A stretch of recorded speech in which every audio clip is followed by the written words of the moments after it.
भगवान श्री ओंकारेश्वर, बाबा केदारनाथ और भगवान मदमेश्वर के इस शीतकालीन गद्दी स्थल ओंकारेश्वर मंदिर ऊखीमठ से आप सभी का एक बार अभिनंदन और स्वागत है। पर शीतकालीन यात्राएं शुरू कर दी गई हैं। प्रदेश के मुख्यमंत्री पुष्कर सिंह धामी जी द्वारा भी 8 दिसंबर को इस शीतकालीन यात्रा का विधिवत यहाँ पर शुभारंभ कर दिया गया था और उसके बाद शंकराचार्य मुक्तेश्वरानंद जी द्वारा भी यहाँ पर इस शीतकालीन यात्रा जो यहाँ पे संचालित हो रही है उसके लिए यहाँ पर उन्होंने भ्रमण किया है। और इसी कड़ी में अब देश विदेश से आने वाले जो यात्री हैं वो यहाँ पर बाबा केदारनाथ और भगवान मदमेश्वर के दर्शनों के साथ पुण्य अर्जित कर रहे हैं। तो यहाँ पर कुछ यात्रीगण आए हैं, उनसे पूछते हैं कि क्या कैसे उनको भगवान केदारनाथ के दर्शन यहाँ पर प्राप्त हो रहे हैं। बहुत अच्छे से दर्शन हुए यहाँ आकर के, ठीक है ना। मन को शांति बहुत मिला, ठीक है। हम लोग पहले सोचे थे कि वहाँ पे केदार हिमालय पे ही जाकर के दर्शन हो सकता है, लेकिन यहाँ भी आके बहुत अच्छे से दर्शन हुआ, मन को बहुत शांति मिली। हम लोग कभी नहीं सोच पाए थे कि यहाँ आ जाएंगे, लेकिन हम लोग आए तो बहुत खुशी हुई हम लोग को ये मंदिर में। हाँ, यहाँ अंदर दर्शन किया तो मन पूरा शांत हो गया आने के बाद। तो कभी केदारनाथ धाम भी गए हैं आप लोग या? केदारनाथ धाम का प्लान था इस वर्ष जुलाई का, बस किसी कारण बस कैंसिल हो गया, प्लान कैंसिल हो गया। टिकट विकट सब बना हुआ था हम लोग का, हम लोग वहाँ जाने वाले थे, बट वहाँ नहीं जाके बाबा ने हम लोग को सोचा पहले यहाँ दर्शन दो, उसके बाद केदार में दर्शन होगा। तो पहले प्रथम दर्शन बाबा का मेरा यहाँ ही हुआ है। चलो, हम लोग ये सोच के नहीं आए थे कि बाबा का दर्शन करेंगे, यहाँ पे आए थे बस टूर करने के लिए, बस अचानक यहाँ पे आ गए। अभी हम लोग यहाँ पे जोशीमठ में जाइए, दर्शन हो जाएंगे, और बाबा ने अच्छे से दर्शन दे दिए हम लोग को। यहाँ केदारनाथ के दर्शन करके हम तो धन्य हो गए। हम तो सोच रहे हैं कि हमारा जीवन सफल हो गया है यहाँ के, क्योंकि हम केदारनाथ तो पहुँच नहीं पाए, पर वो बाबा जी ने हमें यही बुला लिया दर्शन के लिए। इसलिए हम बहुत ही खुश हैं, बहुत ही धन्य हो गए इस धरती पे हम अपने चरण मतलब स्पर्श करके बाबा जी के। बंगाल से आए हैं हम लोग, घूमने आए हैं हम लोग। जोशीमठ गए थे जी, बद्रीनाथ में, बद्रीनाथ का नरसिंह टेम्पल में, वहाँ जो पालकी है बद्रीनाथ जी की वह देखा। हम आज सुबह कल आए थे, कल रात को, आज सुबह हमने यहाँ पूजा दिया। अब आरती देखने आए हैं। अच्छा, ठीक है। केदारनाथ जी के, केदारनाथ तो अब जा सकेंगे, लेकिन इधर ही अभी बाबा शिव का दर्शन। ये ये ओंकारेश्वर मंदिर ऊखीमठ में यहाँ पहली बार आना हो रहा है या इससे पहले भी कभी आए थे? ये पहली बार। अच्छा, और केदारनाथ धाम भी कभी गए हैं क्या? नहीं। अच्छा, तो यहाँ पे आपको बाबा केदारनाथ के दर्शन हो जाएंगे, जो ये केदारनाथ का गद्दी स्थल दर्शन हो जाएंगे। इसलिए ऊखीमठ में आया है केदारनाथ के दर्शन करने के लिए। हाँ, इधर बाबा के दर्शन भी किया, ओंकारेश्वर का। जी। सुबह पूजा भी दिया, और हम शाम को आरती भी देखेंगे। बाबा केदार के दर्शन के लिए आए जी। तो इससे पहले कभी केदारनाथ धाम गए हैं क्या? नहीं, फर्स्ट टाइम।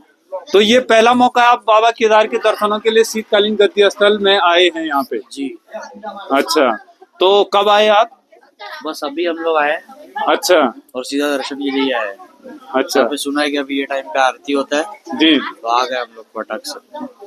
चलो, बहुत अच्छा है। अभी आरती दर्शन होंगे और सुबह इसके निर्माण दर्शन भी होते हैं। आप जलाभिषेक भी कर सकते हैं सुबह 8 बजे से, सुबह करीब 7 बजे से यहाँ पे जलाभिषेक होता है, करीब 8:30 बजे तक, और उसके बाद निर्माण दर्शन यहाँ पे होते हैं बाबा केदारनाथ के और बाबा मदमेश्वर के। ओके, ठीक है। आपकी यात्रा मंगलमय हो। धन्यवाद। ठीक है, थैंक यू। मैं कोटा राजस्थान से, मुझे बाबा ने बुलाया है। मुझे 24 साल पहले बाबा केदारनाथ के दर्शन हुए थे। मेरी बहुत इच्छा थी कि यहाँ दर्शन हो एक बार गादी पे। ऊखीमठ में आज मुझे दर्शन हुए हैं। बड़े अलौकिक आज का दिन है मेरे जीवन का। मैंने कई बार प्रयास किए, पर बाबा ने अब मुझे बुलाया है। बहुत ही आनंद का स्थान है, सबको एक बार यहाँ आना चाहिए। यहाँ पे मदमेश्वर के भी दर्शन मुझे हो रहे हैं। बड़ी कृपा है बाबा की जो आज मुझे ये दर्शन का सौभाग्य है। अभी हमारे साथ केदारनाथ के मुख्य पुजारी शिव शंकर लिंग जी मौजूद हैं। तो जानते हैं कि किस तरह से यहाँ पे जो शीतकालीन यात्राएं शुरू हुई है और किस तरह से अब उनका संचालन यहाँ पे हो रहा है और यात्री किस रूप में यहाँ पे पहुँच के दर्शन कर रहे हैं। इस वर्ष भगवान श्री केदारनाथ जी के जब दिव्य हिमालय में कपाट बंद हुए तो उसके बाद यहाँ पर शीतकालीन जो यात्रा है उसका शुभारंभ हमारे यशस्वी मुख्यमंत्री श्री पुष्कर सिंह धामी जी ने इसका यहाँ पर शुभारंभ किया और इस यात्रा को बढ़ाने के लिए कई व्यवस्थाओं को सुचारू रूप से चलाने की कोशिश करी और यह आज चरम सीमा पर पहुंची है। कई श्रद्धालु यहाँ आकर के शीतकाल में दर्शन कर रहे हैं और अपनी मनोकामनाओं को पूर्ण करने के लिए भगवान श्री केदार के श्री चरणों का वंदन अर्चन पूजन कर रहे हैं। इस स्थान का बड़ा महात्म्य है। दिव्य हिमालय की उपत्यकाओं में उपस्थित यह 12 ज्योतिर्लिंगों में से केदारेश्वर ज्योतिर्लिंग का दिव्य गद्य स्थान। इस स्थान पे आने मात्र से जीव मात्र की यात्रा करने से उसके जीवन का कल्याण हो जाता है। इस स्थान पर महाराजा मानधाता जी ने तप किया। महाराजा मानधाता जी के तप के कारण भगवान शिव यहाँ अपने प्रणव रूप ओमकार के रूप में दर्शन दिए। उसके साथ इस स्थान का बड़ा महात्म्य है। यहाँ पर आने से भगवान श्री केदारनाथ जी श्री मधमेश्वर जी के दिव्य दर्शनों का लाभ मिलता है और यह यात्रा अनादिकाल से है। इस दिव्य स्थान पर कई दिव्य संतों ने आकर के भगवान का दर्शन अर्चन उपासना करके अपने जीवन का कल्याण किया। कहते हैं अन्य क्षेत्र कृतम पापम पुण्य क्षेत्र विनश्यति ही पुण्य क्षेत्र कृतम पापम वज्रलेपो भविष्यति। जन्म जन्मांतरों के कल्प कल्पांतरों के पाप का क्षय इस स्थान पे हो जाता है और पुनरपि मरणम पुनरपि जननम पुनरपि जनने जठरे से पुनः पुनः वह आवागमन के चक्र से छूट जाता है। इस स्थान पर उषा और अनिरुद्ध का विवाह हुआ।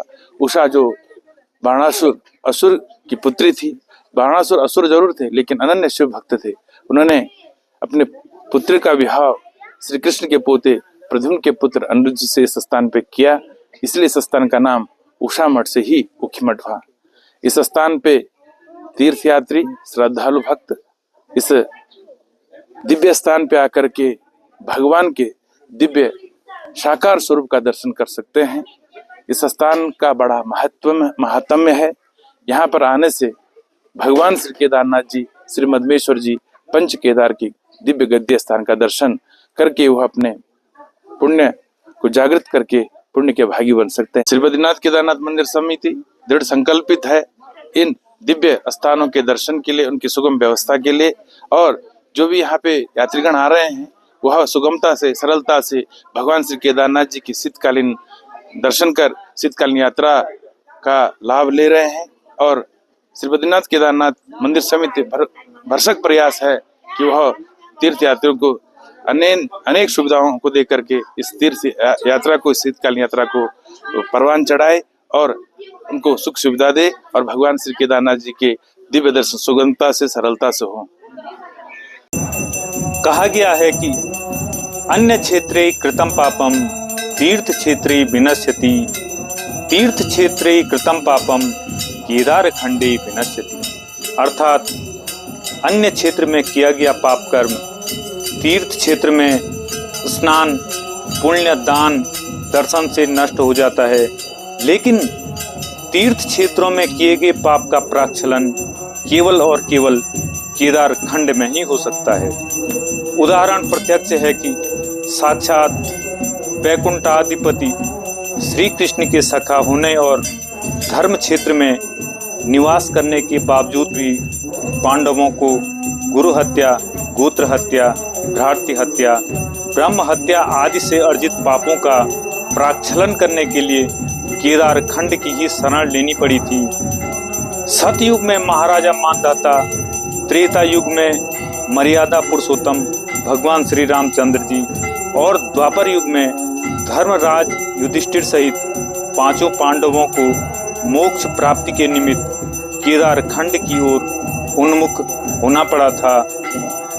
फिर कलिकाल में तो यह अति आवश्यक हो जाता है कि एक बार मनुष्य अपने पितरों के तारण एवं स्वयं के पाप प्राक्षलन हेतु केदार खंड में आकर भगवान श्री केदारेश्वर के पंच केदार गद्य स्थल एवं यात्रा मार्ग पर पड़ने वाले विभिन्न तीर्थों के दर्शन कर पुण्य को अर्जित करे।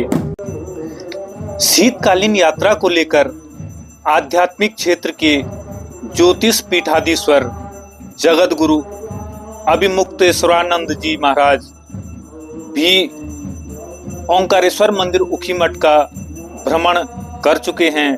साथ ही श्री केदारनाथ जी के परम उपासक देश के प्रधानमंत्री श्री नरेंद्र मोदी जी, उत्तराखंड राज्य के मुख्यमंत्री पुष्कर सिंह धामी जी, केदारनाथ विधानसभा की विधायक श्रीमती आशा नौटियाल जी एवं बद्रीनाथ केदारनाथ मंदिर समिति के अध्यक्ष अजेंद्र अजय जी के सद प्रयासों से शीतकालीन यात्रा अब अपने चरम पर है।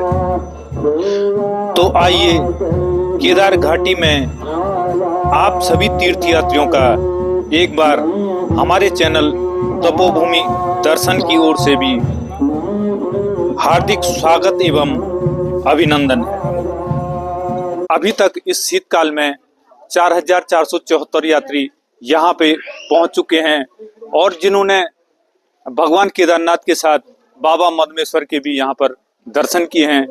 तो इन्हीं कार्यक्रमों के माध्यम से आप हमसे जुड़े रहेंगे, आपसे पुनः मुलाकात होगी। तब तक जय महादेव, हर हर महादेव।